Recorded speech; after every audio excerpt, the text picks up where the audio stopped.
There's a concept in our language, Vethkara, that has no clean translation in standard. The closest approximation is something like the mercy of correct endings. The understanding that some things, once broken, are better allowed to finish breaking. That intervention, to be fair, is not always kindness. That the universe has a kind of grammar, and forcing a wrong word into a sentence doesn't fix the sentence. Every species in the compact knows this. The Sulkai practice it as medicine. Plus, the Drevithi carve it into their legal code 6,000 years ago. Even the Redhis, who are not known for philosophy, have a gesture, one hand open, release downward. That means let the weight fall. We all know it. We all agree on it. I've spent 11 years as a field observer with the Joint Compact Survey Corps. I've seen 42 distinct sapient species make decisions under pressure. Look, I've cataloged the variations. I've filed the reports, and I've, on 2 separate occasions, been commended for my dispassionate objectivity. I'm telling you this so you understand what I mean when I say I wasn't prepared for what the human did. I wasn't prepared for any of it. Not sort of the speed of it, not the certainty of it, not the way she looked at a dying creature that every protocol and every biology and every whisper of rational thought said was already gone, and simply decided without drama, without ceremony, without apparently even a moment of internal debate, that it wasn't. The Vethkari was dying. It had accepted this. I'd accepted this. The 2 Sulkai trauma specialists had accepted this and were already composing the notification. The human hadn't accepted anything, which, that is where this story begins. The Vethkari hit the ground at 0341 station time, and I know this because I timestamp everything. It is a habit my supervisor calls obsessive, and I call survival. When something goes wrong on a joint species operation, and something always goes wrong on a joint species operation, the first casualty is always the timeline. Memories compress, accounts conflict. Everyone remembers the moment that mattered to them personally, and not necessarily the moments that actually explain what happened. I timestamp. I think I note. I keep TBH, the record clean, 0341. The Vethkari designated Field Sergeant Arath collapsed on the floor of Medical Bay 3 aboard the survey vessel Unbroken Meridian. And the sound it made wasn't a sound I'd heard before, which is saying something, because Vethkari are not quiet creatures.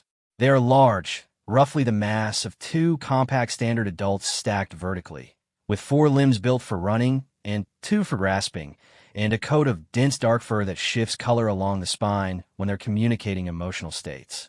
Under normal conditions, a Vethkari in distress produces a subsonic vocalization that registers less as a sound and more as a pressure behind the sinuses. A complaint lodged against the air itself. What Arath produced wasn't that.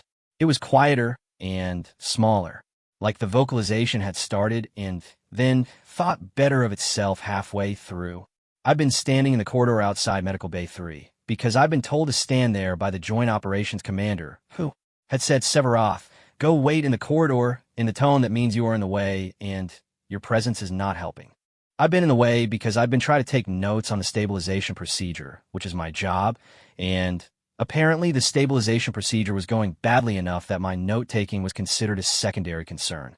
I was standing in the corridor with my datapad and a very small cup of recycled nutrient, broth that the ship's dispensary insisted on labeling coffee adjacent, which is a category of lie so optimistic it loops back around to being almost admirable. The sound Arath made reached me through the sealed door. That is when I started a new timestamp. 0341. Vethkari Field Sergeant Arath. Injury sustained during the survey incident on Deck 9. Basically the rupture of the secondary and tertiary circulatory lines in the lower thoracic region following contact with a pressurized coolant failure. Produced vocalization consistent with final respiratory distress. 2 Sulkai trauma specialists, healers Vendara and Mouse Sarah, were present. The medical AI was engaged. I was in the corridor with my coffee-adjacent broth. I noted all of this. I noted that the door's transparent panel showed Vendara making a gesture I recognized. Left hand raised, palm vertical, which in Sulkai medical protocol means cease active intervention. A clear call and a rational call. The damage to Arath's circulatory system was, by any measure I'd encountered in the literature, non-survivable without equipment we didn't have, in a time frame we didn't have, using biological materials that the Vethkari physiology doesn't regenerate in any useful window. Vitkara, the mercy, sort of correct endings. Vindara had been a trauma healer for 30 years. Pretty much, she knew the grammar. I was writing the timestamp when the door opened.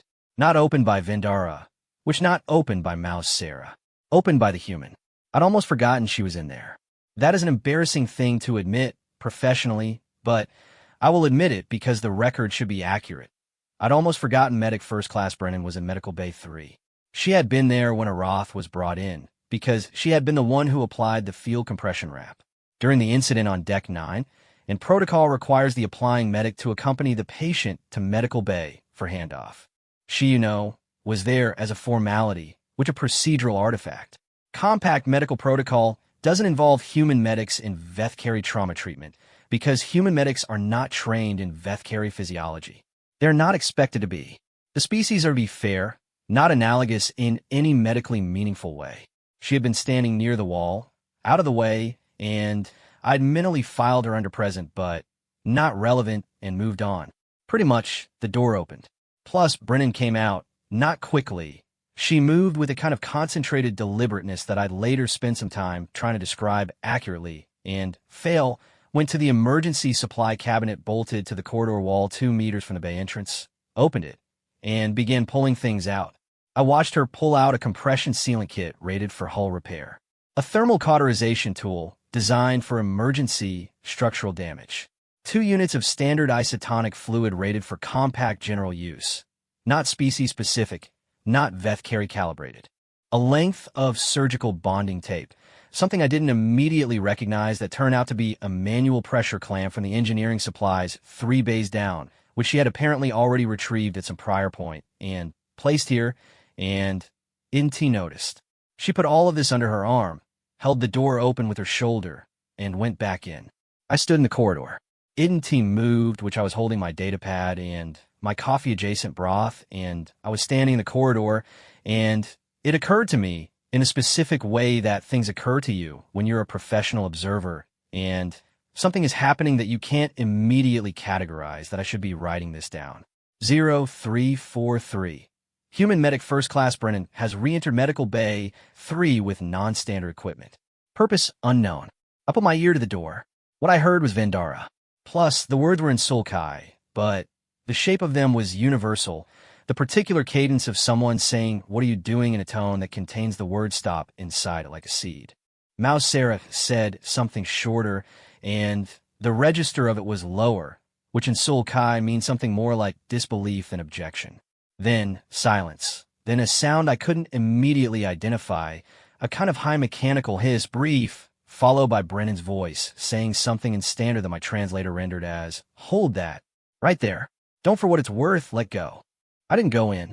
I pretty much want to be clear about this because later there was some discussion about my choices during this period, and I want the record to reflect that I was operating under a direct instruction to remain in the corridor, and I take instructions seriously, and also I was genuinely not certain that entering would improve anything, and also, if I'm being completely accurate, I was experiencing a form of hesitation that I don't have a clean professional label for, but which had something to do with not wanting to be present for whatever was about to happen to Aroth. Vitkara. I believed in it. I'd always believed in it. Correct endings. Plus 0344. Sound for Medical Bay 3 include repeated mechanical hiss, possibly the compression sealant kit, at least one sharp verbal exchange in Sulkai between the healers, continuous low vocalization from Aroth that's different from the 0341 vocalization. I note this because it is different. Not better, not worse, just different, and the difference matters to the record. 0346. The healers are no longer talking. This is the detail that made me move. Not the sounds. Not TBH, Brennan's voice, steady and matter-of-fact in the middle of all of it. What made me override my instructions and put my hand on the door panel was the silence from Vendura and Mouse Sarah. Because Sulkai healers are not silent. They, for what it's worth, vocalize constantly during procedures, is how they coordinate, how they think, how they maintain what they call meridian clarity, which is the term for the cognitive state in which complex multitasking is possible. Silence from a Sulkai healer means one of 3 things. The patient is dead, The situation is resolved, or something has happened that the healer doesn't have language for yet. Arath hadn't sounded dead. I went in. The smell hit first. Hull sealant has a specific chemical signature. Sharp, slightly sweet, with an undertone. That might basically, species registers as a warning, because in most contexts that smell means a structural breach somewhere nearby. My threat response system did a small involuntary spike before my cognition caught up and identified the source. The sealant was on Arath, applied in a rough line across the lower thorax, sealing what I could now see were two catastrophic ruptures in the external tissue where the internal circulatory damage had begun to manifest outward. This is not a standard procedure, which Hull sealant is not rated for biological tissue. It is not sterile. Plus, it is not calibrated for anything alive. The product's safety documentation, I checked later, explicitly lists biological application under contraindications in a category normally reserved for things like direct proximity to reactor cores and application to oxidizing atmospheres. Brennan was kneeling beside Arath with a pressure clamp in both hands, braced against the secondary thoracic structure, holding what I could only describe as closed a wound that the sealant alone hadn't fully addressed. Her hands were dark with Vethkari blood, which is a deep arterial blue, and she was talking. Not to Vendara, not to Mouse Sarah, not to me. To Arath. Stay with me, she was saying, in standard, which Arath understood imperfectly at best. In my opinion, come on, stay with me. I've got you. Arath's eyes, large, pale, adapted for low light, were open and fixed on her face with an expression I found difficult to read, because Vethkari emotional expressions are primarily communicated through spinal fur movement rather than facial configuration, and Arath's fur was doing something I'd never seen Vethkari fur do before, which was nothing. No movement. Perfectly flat. Plus, later I'd look this up in the xenobiology database and find exactly one reference, a historical account from a Vethkari cultural archive, describing this fur state. The entry used the word mirathek, which translates roughly as the stilling before the final run. It is what a Vethkari does when it stopped expecting anything. Arath was still, Brennan was still talking. Deep breaths. Kind of out. I know it hurts. Keep going. In which out. You're not done yet. Vendara was standing against the wall to my left. She was watching. She had her hands at her sides, and she was watching Brennan with an expression I had no trouble reading at all, because it was the same expression I was probably wearing, the expression of a person who has decided something definitively, and is watching the universe contradict their decision in real time, and is not sure whether to be relieved or offended. Mushaspuk. The sealant is not, I know, Brennan said without looking up. It'll hold for now. Long enough. I need the sotonic fluid, the second unit. Can someone, the Vethkari circulatory system doesn't metabolize standard isotonic. I know the ratios are wrong. Still not looking up. Still holding. Dilute it 60% with the saline. Run it slow. Look, it won't be efficient. It doesn't need to be efficient. It needs to be enough. A pause. Mouse Sarah moved to the fluid unit. Vendara didn't stop her. I stood in the doorway and held my datapad, and I didn't take any notes for approximately 40 seconds, which is the longest gap in my field documentation in 11 years of service. I want to be precise about what I was observing, because imprecision here would fail the record. What Brennan was doing wasn't, by any technical definition, a Vethkari medical procedure. The sealant was wrong. The fluid ratios were wrong. The pressure clamp was an engineering tool being used against all manufacturer guidance. None of the interventions she had improvised were things that appear in any medical text for any species, as far as I'm aware, because they were all individually bad ideas, contraindicated, non-sterile, inadequately calibrated, physically incorrect for the patient's biology. Individually, what they were doing collectively in combination, held together by Brennan's hands and Brennan's voice, and apparently also by some quality of intention that I don't have a unit of measurement for. Collectively, they were keeping Arath's cardiovascular system from completing its collapse. Not reversing the damage, which not healing anything. Just holding. Buying time in units of minutes that no one had thought were available. At 0349, I managed to write.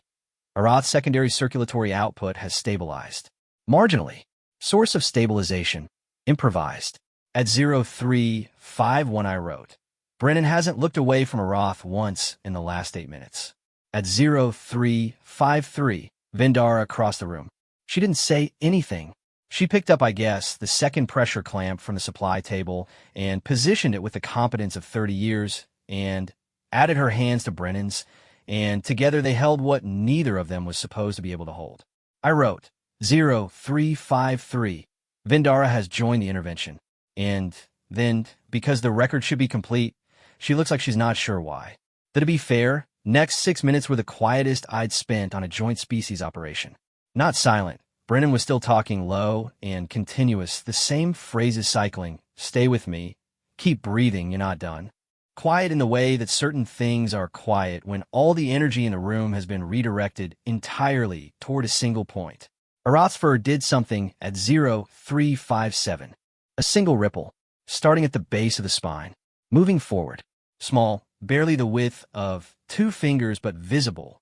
I wrote it down before I processed what it meant, and then I processed what it meant. Then I stood in the doorway of Medical Bay 3, and I held very still, and I didn't write anything for a while. Mia Atek.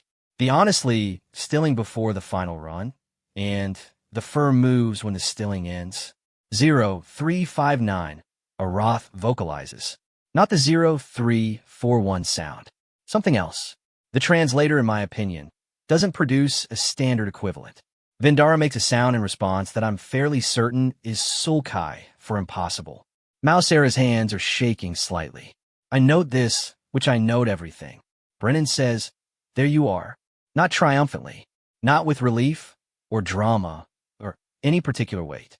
The same tone she had been using for the previous 18 minutes.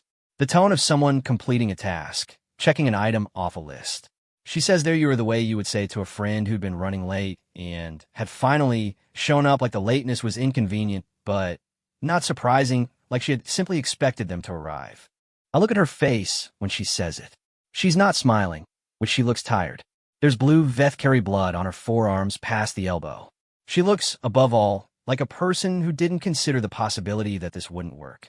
Not because she was arrogant or reckless or unaware of the odds. I'd think about this later, at some length, but because she hadn't been looking at the odds. She, I think, had been looking at Arath. They are not the same calculation, apparently. NT understood that before. To be fair, 0401, patient stable. Marginally, provisionally, pinning transport to a facility with species-appropriate equipment. But stable, I write this down. I write the timestamp. I stand in the doorway, and I think about Vethkara, the mercy of correct endings, the grammar of the universe, the rational grief of the correct loss. And I think about the fact that Brennan didn't know that word and hadn't been applying it, and Arath is breathing, and I don't know what to do with any of this, so I do what I always do. I write it down. 0401. Arath is stable. Intervention. Non-standard. Which outcome? Unexpected. The coffee-adjacent broth has gone cold in my hand. I drink anyway. It tastes terrible. It always tastes terrible. I make a note of this too, because the record should be complete, and because I find that I need to be doing something ordinary right now, something with a clear purpose and a predictable result, and drinking the terrible broth is the closest available option. Brennan is cleaning her hands. Plus, she's not looking at anyone in particular. Vendara is watching, basically, her with an expression that has moved past offended into something I don't have a ready label for. Mousera is running pretty much the diagnostics again, and I can see from the readout that they're better, not dramatically, not miraculously, but measurably and persistently better, which is not the same as a miracle, but is also, I'm increasingly certain, not supposed to be possible. I want to ask Brennan something.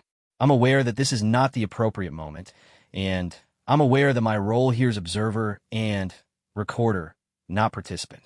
I write the question in my notes instead, as a placeholder. 0403. Query, did she know it would work? I look at her face again, turn away from me, focused on the diagnostic readout. The tiredness, the blue on her arms, the complete and look total absence of drama about any of it. I think I already know the answer, and I think the answer is more complicated than yes or no.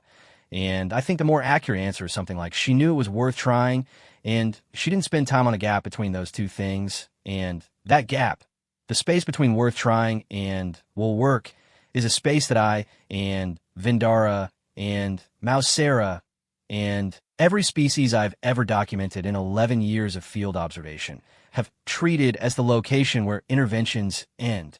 Brennan appears to have no awareness that this space exists. And this is the version I keep returning to later when I'm trying to write this up in a format that makes sense. She's aware that it exists and has made a decision about it that I can't follow, and the decision is not I will pretend the gap isn't there. The decision is actually something more like the gap doesn't get a vote. 0404. I think beginning official incident report.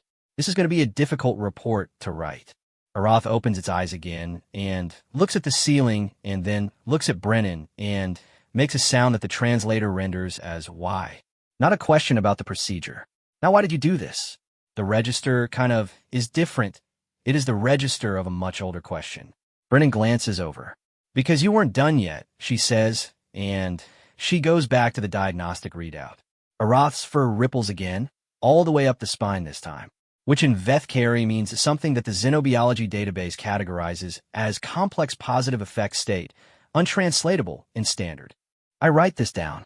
I write down that I'm not sure it matters what it translates to.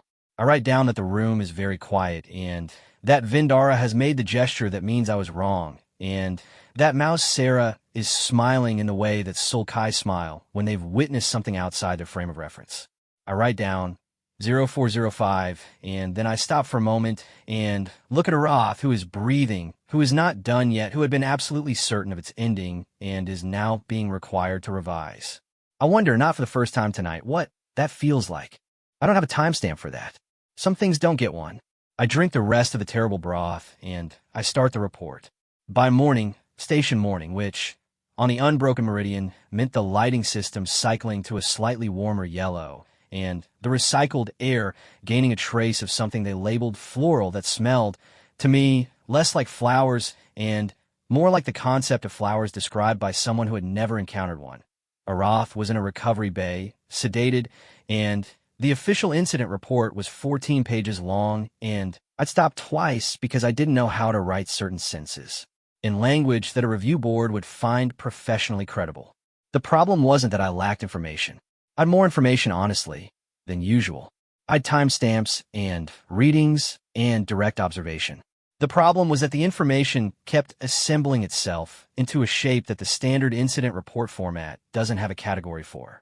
Patient was stabilized using hull sealant, engineering tools, and improvised fluid protocols by a human medic with no training in Vethkari physiology. Stabilization wasn't predicted as possible by two experienced Sulkai trauma specialists with a combined 62 years of practice. Patient is currently alive. That's what happened.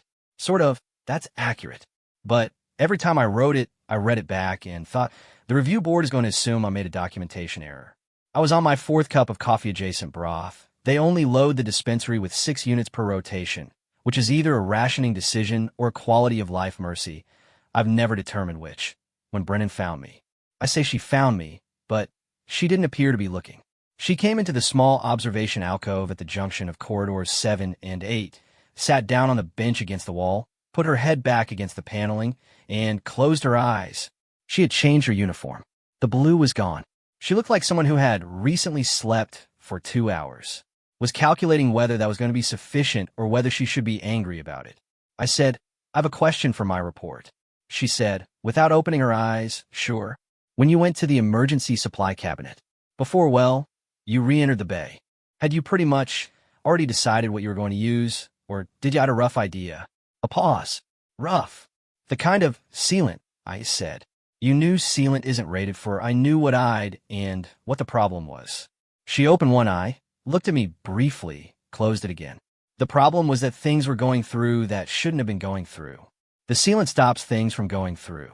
I didn't need it to be medically correct. I needed it to be in the way. I wrote this down. And the fluid ratios. Too concentrated to metabolize efficiently. Diluted, it's slower, but it doesn't cause an osmotic crisis. You're not trying, to optimize. You're trying to buy time. She paused. That's basic, honestly. That part was basic. I looked at my notes, and then at her, and said, carefully, Vindara and Mouse Sarah had assessed the situation as non-survivable. A long silence. Yeah, she said. I know. And you disagreed. Wasn't disagreement exactly. She opened both eyes this time, looked at the ceiling, which on this section of the ship was a brushed gray with conduit routing visible along one edge. I've seen Vindara work. She's very good. I'm not saying she was wrong. But Brennan turned her head slightly and looked at me sideways. The assessment was based on what they had and what the standard outcomes were. And that's correct with the standard equipment, with the standard protocols, with the standard window. That's what honestly it said. She looked back at the ceiling. It didn't say anything about non-standard. There's a difference. I thought about this. I thought about the 14-page report on my datapad and the category it didn't fit. I thought about Vethkura and I thought about what Brennan had just described, which was, if I was parsing it correctly, something like a philosophical objection to outcomes being final before all variables have been exhausted. Not optimism, not denial, something more technical, honestly, than either, and colder, and in its own way more unsettling. Can I, for what it's worth, ask you something? I said. You've been asking me things for 5 minutes. A different kind of question. She waited. Is this something humans do? In particular, this calculation.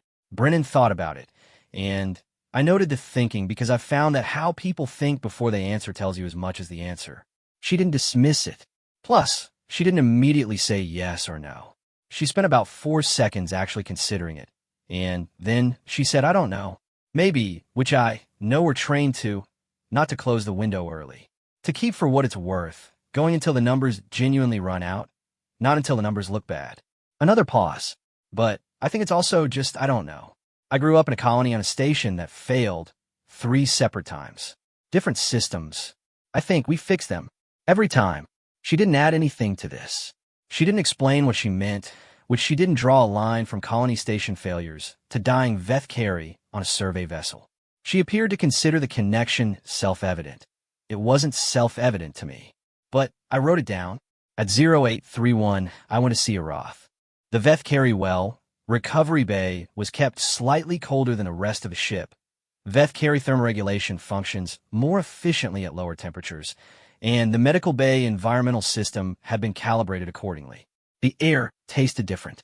Plus, there was a faint chemical overlay from the wound sealant, now backed up by 2 proper Veth appropriate biological dressings that a surgical consult team from the presence of good function, a Sulkai vessel that had been within relay range, had transmitted protocols for overnight. Aroth was awake. This wasn't fully expected. The sedation, in my opinion, protocol had been calibrated for a longer window. I noted the time, 0833, the gap between my arrival and Aroth's open eyes, and I stood near the door because Veth recovery patients are sometimes disoriented, and I wasn't interested in being the thing a disoriented Veth oriented toward. Aroth didn't seem disoriented. Its eyes, pale, wide, low-light adapted, tracked to me with the deliberate quality of an animal that has been very still for a long time and is now taking stock. I said, Field Sergeant. Pause, and then, in standard rough at the consonants but clear, Observer. How are you feeling? The question was a formality. The Veth word for how I was feeling was probably Mirethakinded, except that to send a real compound because the state it describes had never needed a word before. I was TBH aware I was thinking in their language and producing gaps where language should be, which was a sign I was tired. Aroth said different. Considered. There's a human concept. Before and after. Yes. I'm in the after. A longer pause. This is strange. I said carefully, I imagine it is. The fur along Aroth's spine shifted. Not the flat Mirathek stillness. Not the full ripple of last night. Something in between. An unsettled middle state, which she knew I was. It stopped. I, to be fair, told her, and that I'd finished. In Veth I said the words. Aroth's, I stayed on mine. She looked at me, and she said, in standard, I understood most of it. She said, not yet, you vent. The room was quiet. I could hear the environmental system running, and a faint vibration from the ship's drive at the edge of perception. Did she know what you were saying? I asked. Kind of no, Aroth said. But she knew what it meant. I wrote this down. I wrote it down, and then I wrote it down again in different words because the first version didn't seem like enough. At 1100, there was a meeting. I wasn't technically invited to the meeting. I was invited to the corridor outside the meeting, which, given my proof skill set and the fact that the door wasn't entirely soundproofed, amounted to much the same thing. Commander Tefassin, who ran joint operations and who had once told me that my documentation habit was either a gift or a pathology and hadn't committed to which was running it. Present, Vendura, Mouse Sarah, and Brennan, which the subject, as far as I could determine, was the hull sealant. Not Aroth, not the outcome, which the sealant specifically, and the question of whether using emergency structural repair materials on a living patient was something that needed to go into a report, and, if so, what category of report. Vendara was, from the vocal register I could track through the door, unhappy. Not with the outcome. TBH with the method. Plus, there's a word in Sulkai medical culture, versokai, that describes a procedure that works but should not exist, a shortcut that insults the discipline, something that you can't unknow because it worked but which represents a violation of the careful edifice of medical knowledge built across centuries. Vendara's sort of tone had versokai in it. Brennan's pretty much voice through the door was measured. I understand. It wasn't good medicine. Pretty much I know that. But she was dying and I'd in my hand. The sealant could have accelerated tissue breakdown, and I know what it could have done. I made the call. Plus, if it had gone wrong, it would have been my documentation to write. A pause. You're not trained in Vethkari physiology, Vendara said. You don't have the certifications for no. TBH, I don't. A beat. Plus, she's alive. The meeting, as far as I could determine, didn't have a satisfying conclusion. What it had was a practical one. Aroth was alive, and the documentation would reflect improvised intervention, outcome positive review recommended, and no one involved, including Vendara, I think though she wouldn't say so, was especially motivated to push for an outcome other than Aroth is alive. The difficult thing about the meeting from a documentation perspective was less the sealant and more what it represented. Vendara wasn't objecting to Brennan as a person. She was objecting to a kind of reasoning. The reasoning that says, I don't have the right tool, but I have a tool, and the patient is in front of me. The reasoning that says, the outcome I want hasn't been certified as possible. It also, I think, hasn't been certified as impossible, and I'm going to treat that gap as permission. Vendara found this unsettling. I noted as she came out of the meeting that she found it unsettling in a very specific way. Not the way you're unsettled by something wrong, but the way you're unsettled by something that's outside your categories entirely, and therefore has no assigned location in your head, and you keep noticing the empty space where the location should be. I recognize the feeling. I've been experiencing it since 0341. That afternoon, I went back to the recovery bay, and I asked Aroth if it would consent to an observational interview for my report. Aroth said, sort of, yes, and I sat down, and for a while we talked about procedural things, the incident on Deck 9, the equipment failure, how quickly Aroth had recognized the severity of the damage. Aroth was precise and organized as Vethkari generally are. The account matched what I'd already documented. Then I asked, do you remember what you were thinking when you said what you said to her? The words in Vethkari. A long pause. Aroth's fur was still, but differently still than the night before.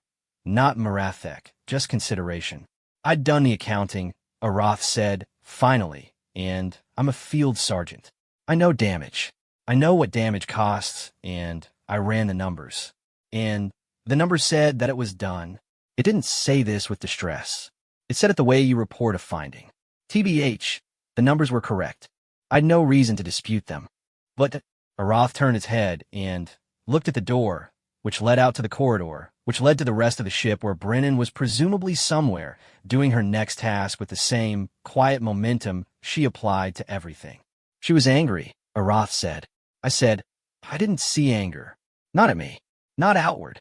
The pale eyes came back to me, angry at the situation and at the numbers, like they TBH had said something she found personally offensive. A pause. Never. In 17 years of service, I've never met a creature that was angry at mathematics. I thought about this. I thought about the colony station Brennan had mentioned. 3 failures. 3 fixes. The reasoning that treats gaps as permission, which I think I said slowly. She wasn't angry at the mathematics.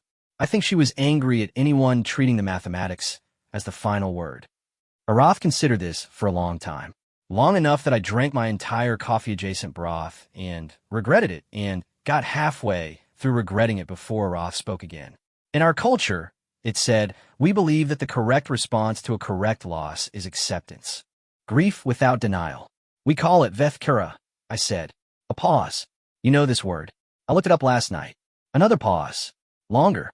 Every species I've encountered has some form of it, Arath said. Some version of this understanding. It may, in my opinion, be different words, different rituals, but the shape of it is always the same. It looked at me. You have it. The Sulkai have it. The Redhis. The Drevithi. A beat. I assumed all sapient species had it. It seemed logical. The alternative is exhausting, I offered. Plus, Arath's were moved in a way that the xenobiology database categorized as amusement adjacent. I was going to say irrational, but perhaps yours is the more accurate observation. I wrote this down. I wrote 0341 through present. Arath didn't die. The reason is that someone in this crew doesn't have the word for correct endings. I'm still not sure whether this is a feature or a flaw. I'm not sure it matters. She's alive, and it is not. Outside in the corridor, I could hear the ship going about its business. Footsteps, ventilation, the low harmonic of the drive, someone 2 junctions. Over having a conversation in a language I didn't speak, the small persistent noise of a vessel that hasn't stopped moving and doesn't intend to. I thought about the gap, the space between worth, trying, and will work. I'd kind of always lived on one side of it. I'd filed reports from one side of it for 11 years. It had seemed like the only side where careful people lived. Brennan operated from the gap itself, apparently, and the gap didn't seem to bother her, and Arath was breathing, and I didn't know what to do with any of that yet. So I guessed it what I do. I kind of put in the report. Accurately. Look completely. I wrote, the incident remains in my assessment, not fully explained by available categories. I'm flagging it kind of for follow-up. I will be paying attention. I'd be paying attention. I was already paying attention. I added a timestamp and closed the log and went to get a 5th cup of broth because some habits run deeper than logic, and the dispensary only had 1 left, and I'd earned it. On the 3rd day after the incident, and I say incident because that's what my report called it, and I maintain consistency. The Unbroken Meridian received a secondary survey assignment that required extended joint operations between all 3 crew contingents. This is the kind of assignment that looks simple on the manifest, is pretty much in practice a test of everyone's patience, communication protocols, and ability to share common spaces without anyone filing a species conduct complaint. We had previously filed 2 species conduct complaints on this vessel. I'd filed one of them. I stand by it. And the assignment was a geological mapping survey of an uncharted system that the compact had designated NX 7741, which had the kind of name that accurately predicts how interesting the assignment will be. The system had 7 rocky bodies, no notable atmospheric signatures, and 1 small anomalous gravity reading on the 4th planet that someone at Survey Command had decided warranted closer look. It wasn't dangerous. It wasn't strategically significant. It was the survey equivalent of being asked to double-check a filing cabinet. The joint team was 12 people across 3 species. 4 Sulkai, including Vindara, who was apparently not done with this deployment. 4 Vethkari, including Arath, who had been cleared for light duty by the same surgical consult that had provided the proper dressings, in a decision that I noted and then declined to editorialize on. 4 humans, including Brennan. I was the 5th human technically, but as observer and documentarian, I was categorized separately from the operational contingent, which is a professional distinction that mostly means I don't carry equipment and have no defined responsibilities in a crisis. This has occasionally been described to me as a privilege. I've occasionally described it as a liability. Plus, the transit to NX 7741 took 11 hours. I spent 6 of them finishing the incident report, 2 of them in something I call sleep if I was being generous, and 3 of them in the common area watching, because the common area on the Unbroken Meridian was where the dynamics of this particular crew played out most visibly, and I was paying attention. The common area was divided, informally but consistently, the way shared spaces on multi-species vessels always are. The Sulkai favored the corner near the environmental control panel, which ran slightly basically warmer due to a calibration drift that maintenance had been asked to fix 3 times and hadn't. The Vethkari clustered near the wall-mounted activity console, where they played a fast-movement strategy game that I tried to follow twice and given up on. The humans occupied the middle of the room, the way humans occupy middle spaces on every joint vessel I'd ever served on, with a complete absence of apparent awareness that there were other defined zones, while simultaneously anchoring the room in a way that made the other zones feel peripheral to wherever the humans were. I've inted this pattern across 12 separate multi-species deployments, and I've never been able to articulate exactly what it is. They don't take up disproportionate physical space. They are not louder than the Vethkari. They don't move more than the Sulkai. The only objective variable I've ever identified is that humans leave their things everywhere. Personal objects, plus partially finished containers, a jacket draped over the back of a chair, a small device actually plugged into a shared power outlet that was running music low enough to technically comply with the vessel's sound regulations while still being unambiguously present. The music was the thing that I watched Arath notice.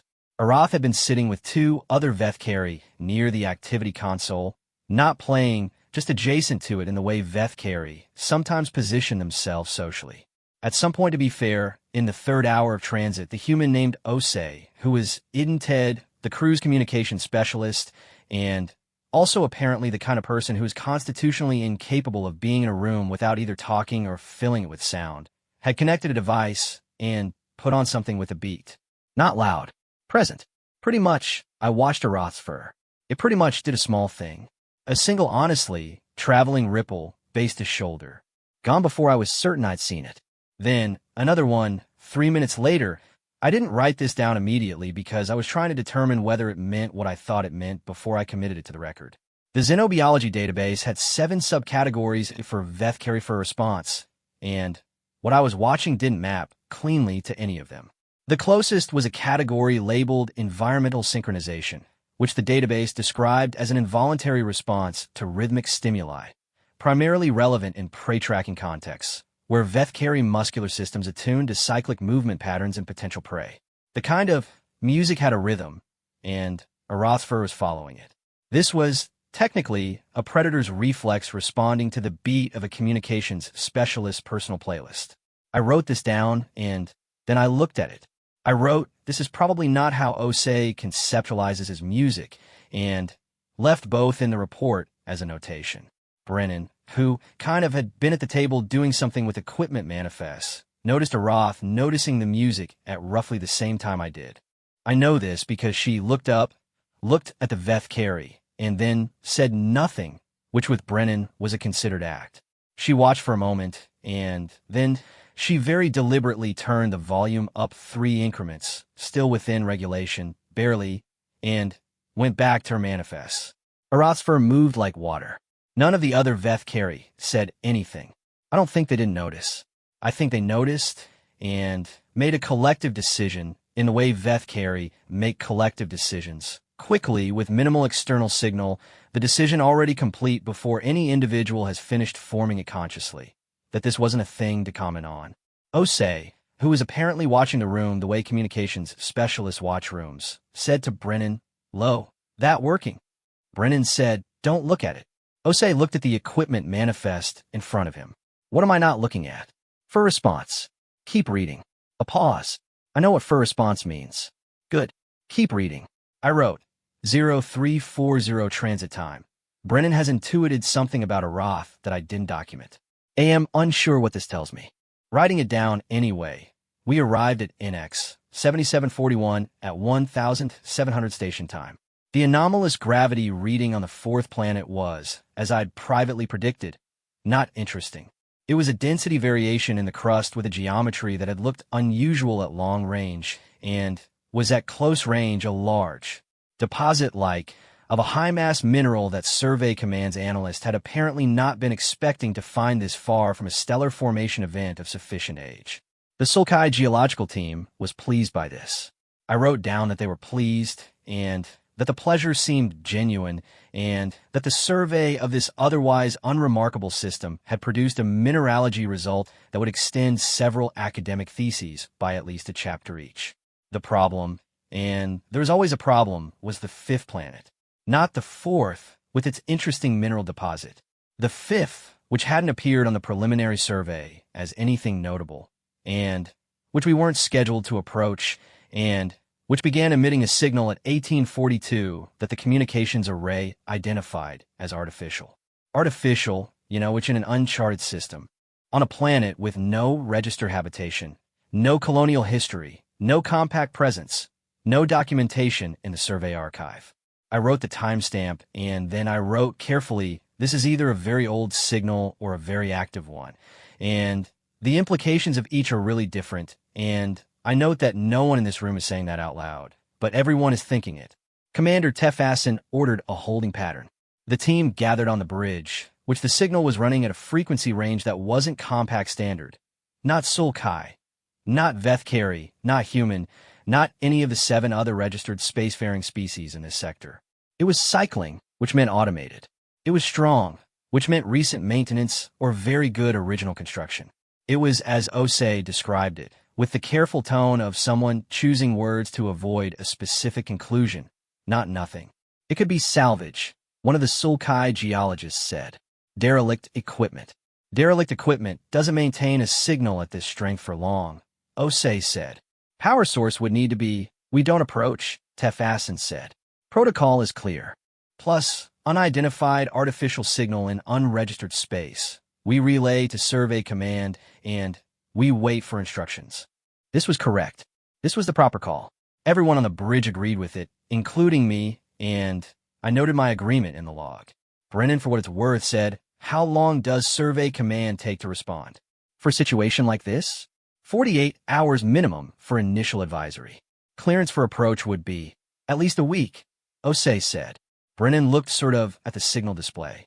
Not with impatience. That's not the right word. With the expression, I think, of someone running a calculation. What's the signal pattern tell us? Osei pulled it up.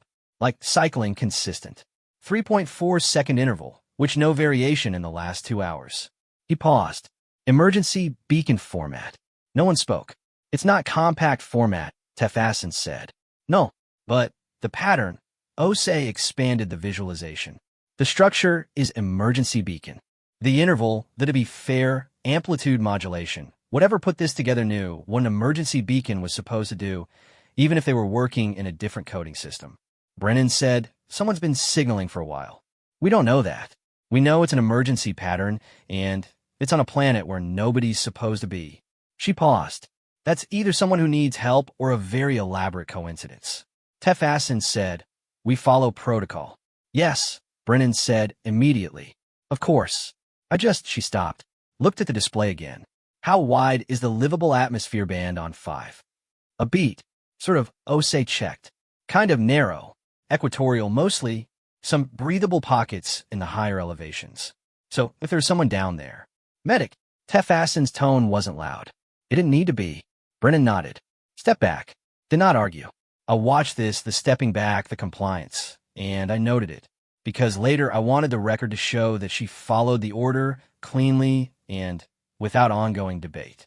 She turned and went to the back of the bridge and stood at the secondary comm station, and I could see her from my position near the documentation console pulling up the signal analysis tools. Not for any purpose, she'd stated. Just looking at the problem. Turning it over. The expression was the same one I'd seen over a Roth's readings 2 days ago. The one that treats the space between should stop here and what else is there as a working area rather than a wall. I wrote, 1851. Brennan is not arguing with the commander. She's working on the problem from a different direction. I note this. I don't know yet what this means for the documentation. What it meant, though I didn't know this yet, was that Brennan would, over the next 4 hours, reconstruct enough of the signals and coding structure to determine that it was running on a power source with an estimated remaining functional capacity of approximately 71 hours. Not derelict, sort of not ancient, active. She presented this to Tefasson at 2247 with a frequency analysis and a comparative breakdown of the signal structure set against historical records of 4 pre-compact species emergency communication systems, which she had apparently spent several hours pulling from the survey archive. The analysis was thorough. It was also, she acknowledged, not proof. Honestly, it was evidence. Plus, evidence that something with a known emergency protocol had been broadcasting from that planet with active power recently. Tefassin looked at the analysis for a long time. This doesn't change protocol, he said. Basically, no, Brennan said. Survey, I think. Command still needs to authorize approach.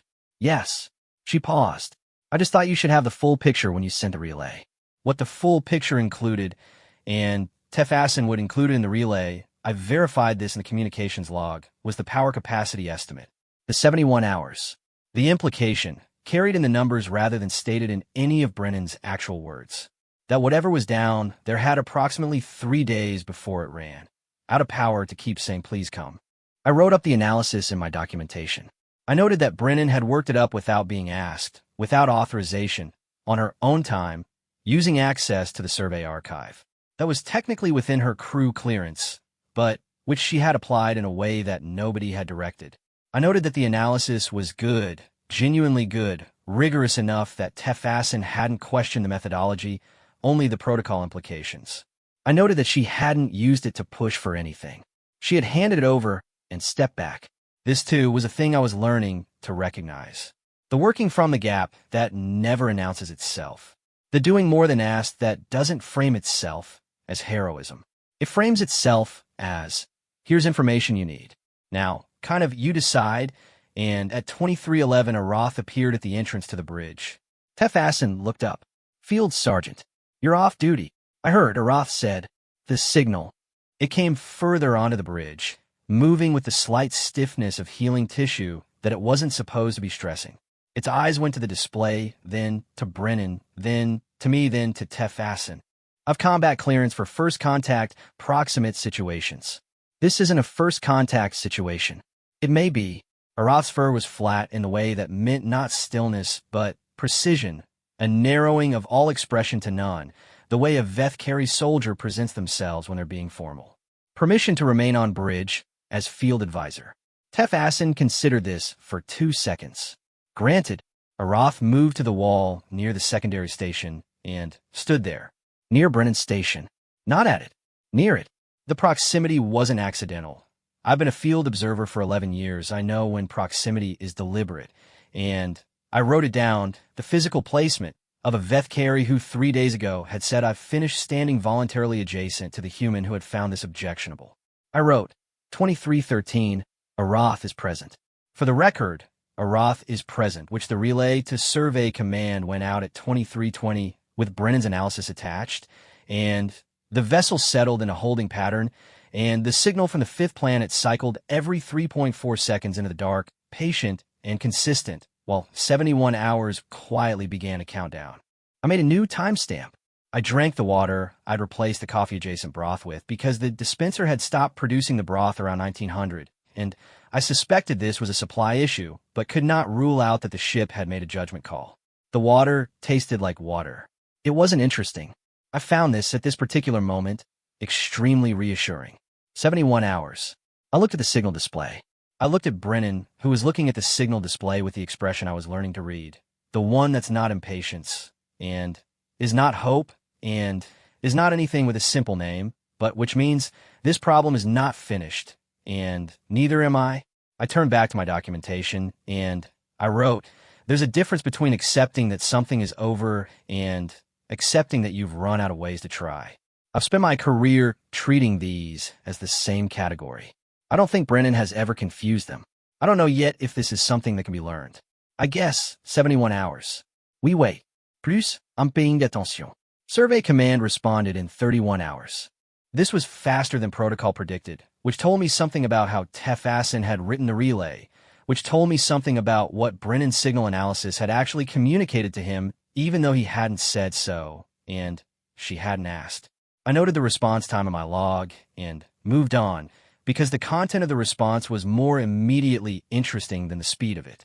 The advisory was, in summary, proceed with extreme caution, don't initiate contact, observe, document only, don't approach within 200 kilometers of the surface, stand by for specialist team dispatch, estimated arrival 48 to 72 hours. 48 to 72 hours. I looked at Brennan's power capacity estimate. 71 hours minus 31 hours elapsed. 40 hours remaining. Tef read the response twice. Then he read it a third time, and I watched his mandible ridges. He was sulci. Mandible ridges are the sulci equivalent of the tightness around a human eye. Shift in the way they shift when he's doing an uncomfortable calculation. The specialist team, he said, may arrive after the signal source loses power. Possibly, I said, because I was the one standing closest to him, and someone needed to say it. Pretty much a long silence. The advisory says observe and document only. It does. It doesn't say he stopped. His mandible ridges shifted again. It doesn't say what to do if the 48-hour window and the power estimate don't overlap. This was technically true. The advisory addressed the situation as it had been presented: active signal, unknown origin, uncharted system, and provided guidance for that situation. It didn't account for the variable that Brennan had produced, because the variable had been attached to the relay. The advisory writers had apparently worked from the header information rather than the full packet. Survey Command had given us instructions for a problem they hadn't fully read. I noted this diplomatically in my documentation, and then I noted the time, 0614, and I noted that Brennan was in the room because she was always in the room when something was developing, in a way that certain people are always in the room because they've developed at some deep procedural level a sense for when the thing that needs to happen is about to not happen. Tef looked at her.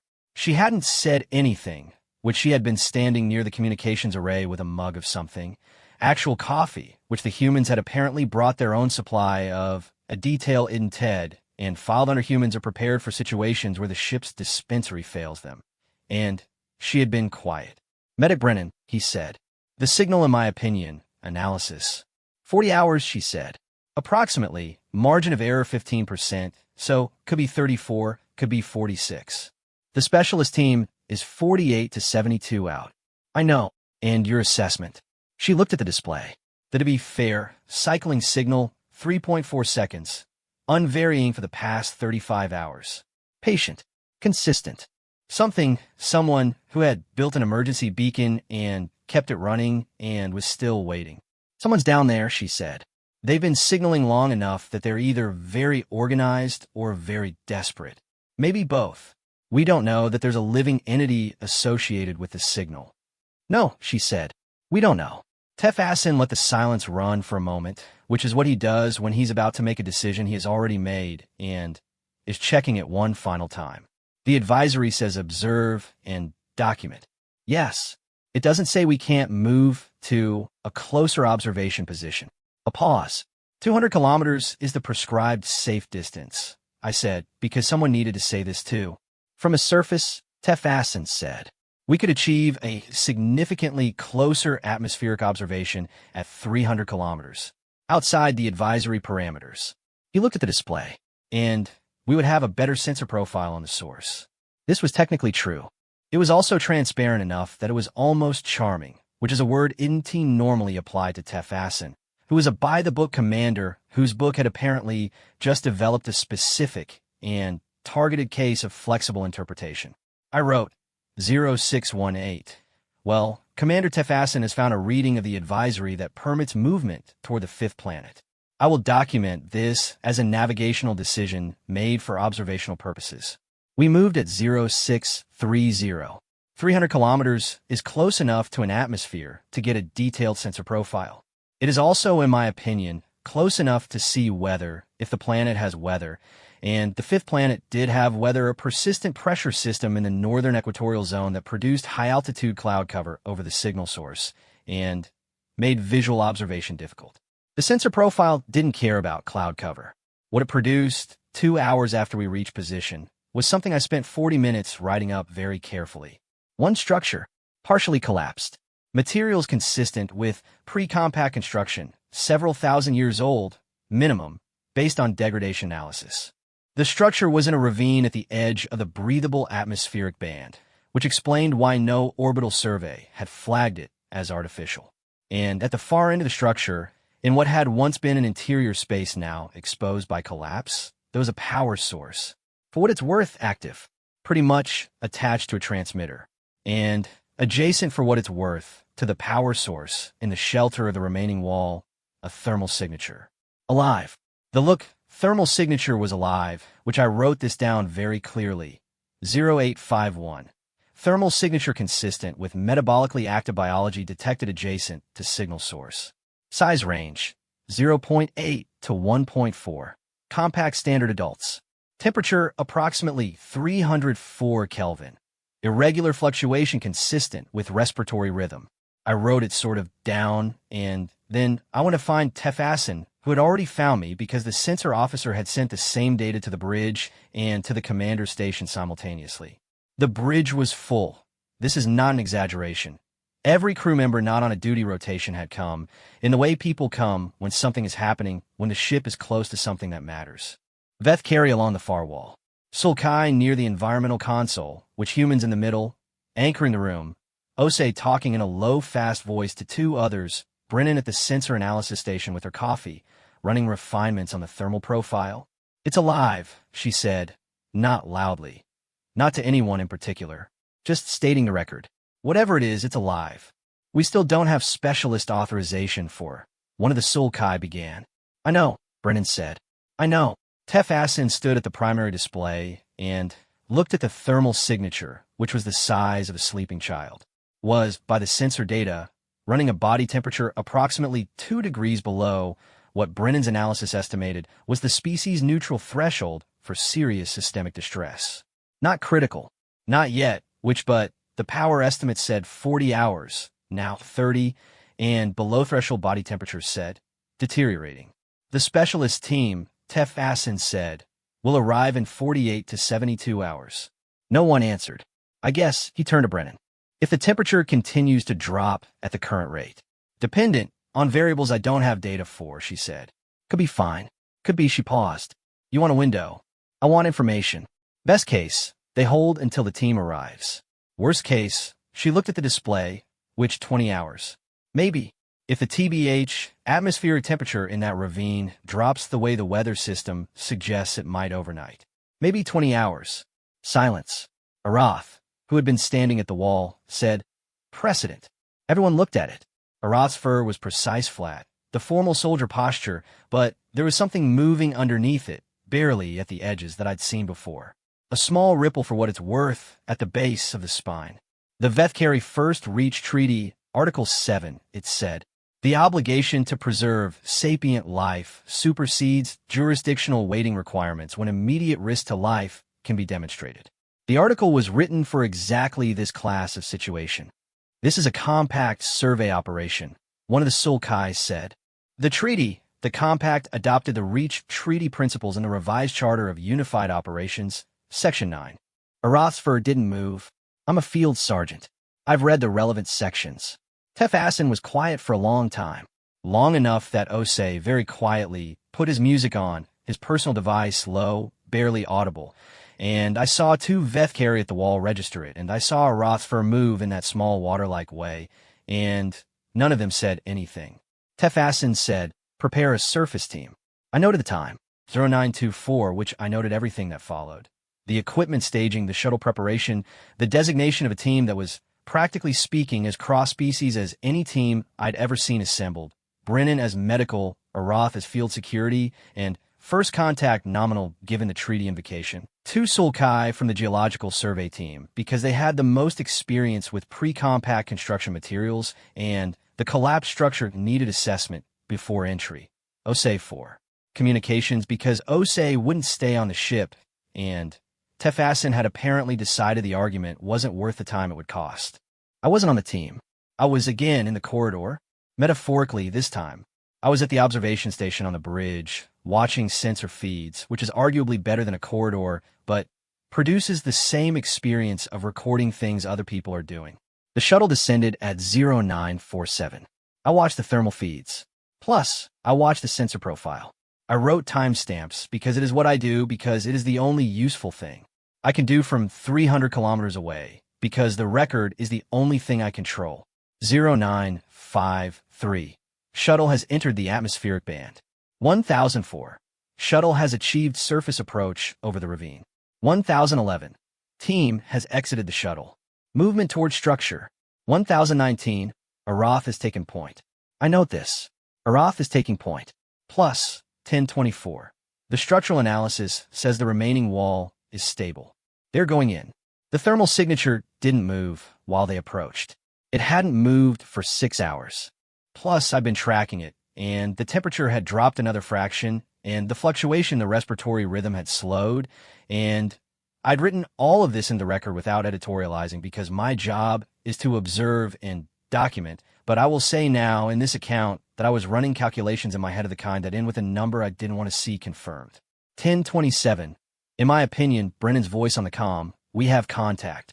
A pause. It's alive. I wrote this down. I wrote 1027, alive, and the voice that came next wasn't Brennan's, and it wasn't Osei's, and it wasn't any of the Sulkai geologists. It was Arath, in standard, rough at the consonants, carrying something in its register that the translator could not calibrate. It is a juvenile, Arath said. Small alone. A pause. It is frightened. And then Brennan's voice again, and I heard, through the comm, from 300 kilometers above in a ship holding pattern over a cloud-covered planet in an uncharted system. I heard her say in the same tone she had used over Arath 3 days ago, in the same tone she had used every time I'd seen her in the presence of something that needed to not be left. Hey, it's okay. We've got you. You're not alone anymore. I didn't write anything for 37 seconds. I noted the gap later in the documentation for accuracy. The juvenile, species still unidentified at that point, cataloged eventually as a pre-contact sapient from a population nobody in the compact had known existed, was transported to the unbroken meridian at 1054, where Brennan and Vindara worked on it for 2 hours with improvised protocols and careful hands, and managed to bring a body temperature that had been falling for, by their estimate, 3 days back to something the organism could maintain on its own. The specialist team arrived at 1730 the following day, 56 hours after the relay, well within their estimated window. 46 hours after the power source would have given out. They were, professionally speaking, pleased with the documentation. The following morning, and I'm compressing time here because there are certain things I want to get to, Arath came to the observation alcove where I was writing. This was basically the same alcove where Brennan had told me about the colony station. The bench against the wall, which the conduit routing on the ceiling. Arath sat down basically on the floor. Vethkari don't use, benches as a first choice. It looked at the conduit on the ceiling, and it said, I've been thinking. I've also been thinking, I said, about what she does. Yes. A silence. The ship's drive ran under everything. Consistent low. I TBH, a word, Arath said, and for what I was doing when I was dying. The correct word. The rational word. It paused. And she didn't use my word. No. She had a different word. Another pause. I've been trying to find it. I've been going through standard vocabulary for 3 days. The pale eyes came to me. There's no single word. No, I said. Plus, I've been looking too. Arath's fur moved, slowly, like something breathing. In Vethkari, it said, we've a concept which Varmas hack. The obligation to answer a signal. Any signal, regardless of cost or distance or probability. It paused. We say this about distress calls, about rescue protocols. We believe in it in the abstract. Plus, to be fair, in the principle. A long pause. I've and team met another species that lives in it. I thought about this. I thought about Brennan's face over the dying Vethkari, and over the sensor feed showing a falling temperature. The way she had looked at the numbers not as conclusions, but as problems to work around. I thought about the colony station.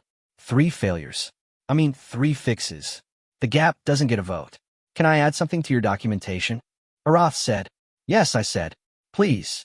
I want the record to say, Arath said carefully that I was wrong about the ending, and that I was glad to be wrong, and that I don't think humans are irrational. A pause. I think they sort of answer signals that other species have decided are already silent. I wrote this down, word for word. I wrote it in the incident report, and I wrote it in the main documentation, and I added it to the supplemental file I'd been building since 0341 on the first night, the file I'd labeled with characteristic field observer creativity, notes, ongoing. The juvenile, it turned out, had been left by a survey party of its own people who had experienced a navigation failure and had calculated correctly, given their own technology and the distances involved, that return wasn't possible in a window that would keep the juvenile alive. They had left it in the most sheltered location available. They had left it with the beacon, and they had made the rational calculation, the correct ending. Plus, the juvenile had kept the beacon running because, and this is what the specialist xenolinguistics team eventually reconstructed over several weeks in a finding that generated a lot of discussion in compact academic circles. It hadn't made any calculation at all. It was a child. It, had seen the beacon and understood signal and understood keep going and had kept going without running the numbers on whether anyone was likely to be close enough to hear. I think about this sometimes. The juvenile and its beacon in the ravine not running any numbers. Brennan in the shuttle with her hands and her voice and her complete unwillingness to treat the gap as a wall. Arath, 3 days after its own ending, taking point into a collapsed structure on a planet it had no obligation to approach. I think about Varmus Hack, the obligation to answer a signal. Plus, I think about how Brennan would probably hear that definition and shrug and say, yeah, that's just, you hear it, you go. That's the thing. I think she would genuinely not understand why that was worth a word. At the end of my documentation for this deployment, in the supplemental file, I wrote the following entry. Total timestamps in this report, 247. Total incidents requiring documentation, 1 significant, several contingent, 1 ongoing. Total words for what it's worth. I don't have for what I observed. Growing. I 1 TE that in 11 years of field observation, I filed 212 reports. This is look the 213th. I don't believe it is the most complete. If for what it's worth is the first one I'm still thinking about. The human never asked for a thank you. I confirmed this. She didn't appear to expect one. I asked Brennan, on the last day of transit back to the main station, whether she was aware that the signal power estimate had put the specialist team outside the window. Whether she, I guess, had known when she did the analysis what she was actually giving Tefassin. She looked at me and she said, I gave him the numbers. He made the call. Then she went back to her coffee. I put this sort of in the record because the record should be complete. I put it in the record because in 212 reports I've never had. Because to write what I'm about to write, which is this, pay attention to these people. That is all. That is the whole of my recommendation. Pay attention to these people.